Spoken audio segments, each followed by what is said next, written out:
Isang photojournalist ang pumanaw sa gitna ng pahalik sa Poong Jesus Nazareno.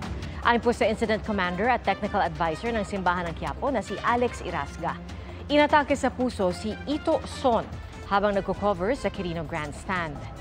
Naisugod siya sa ospital pero binawian ang buhay. Ayon kay Irasga, matagal na umunong may sakit si Son at nagkatrangkaso bago ang traslasyon.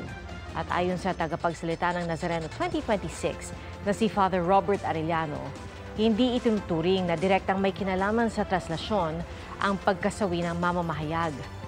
Nagpahayag po ng pakikiramay ang Presidential Task Force on Media Security.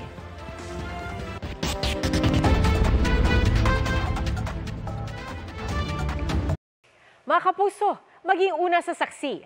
Mag-subscribe sa GMA Integrated News sa YouTube para sa iba't ibang balita.